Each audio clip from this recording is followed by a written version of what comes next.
हे बघा आपले छान बटाटा भजी तयार झालेत, चांगले फुगलेत बटाटा भजी। आज आपण बटाट्याची भजी बनवणार आहोत। बटाटे मी 2-3 पाण्याने धुवून घेतलेत। आता याला आपण वरून साळायचं, साल काढून घ्यायची आणि नंतर त्याच्या स्लाइस करायच्या।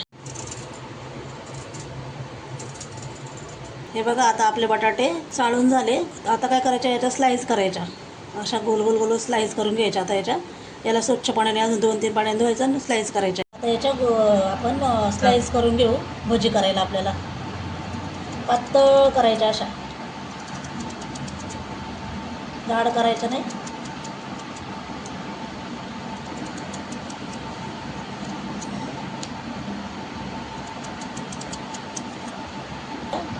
अशा पातळ करायच्या।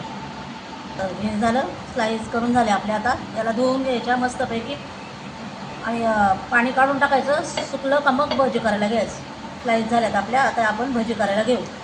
आता एक बाउल घेतलाय आपण, त्या बाउलमध्ये आपण भजीला पीठ करायला घेऊया। आता हे 1 वाटी मी चण्याचा आटा घेतलाय, हे चण्याचा आटा 1 वाटी। आता याला आपण मीठ टाकून घेऊया,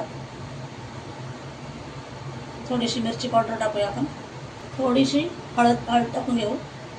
आता आपण याला अजवाईन टाकून घेऊ, याच्यामध्ये टाकायचं, मिक्स करून घेऊ आपण। थोडं थोडं पाणी टाकायचं आणि आपला आटा भिजून घ्यायचा। बटाटा भजीसाठी बनवलेलं बेसन आहे ना, चांगलं भिजून घ्यायचं। थोडं थोडं पाणी टाकायचं।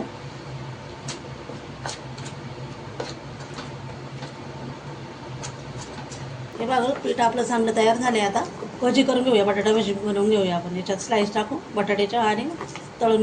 आता हे स्लाइस आपण अशा पिठात बुडवायच्या, पूर्ण त्याला पीठ लावून घ्यायचं असं आणि मग तेलात सोडायचं।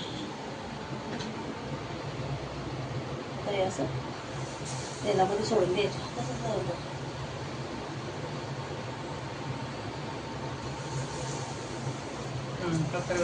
आपण भजी आहे बघा कसे फुगले छान आपले। आता आपण याला पलटी करून घेऊया, असं पलटी करायची बघा, छान होऊन द्यायचे। थोडे लगे पलटी नाही करायची, असे झाले पाहिजेत।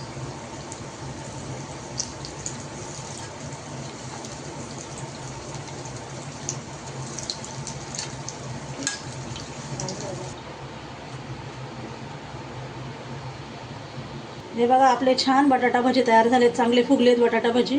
असेच तुम्ही पण करून बघा आणि आपल्या चॅनलला लाईक, शेअर, सबस्क्राईब करायला विसरू नका।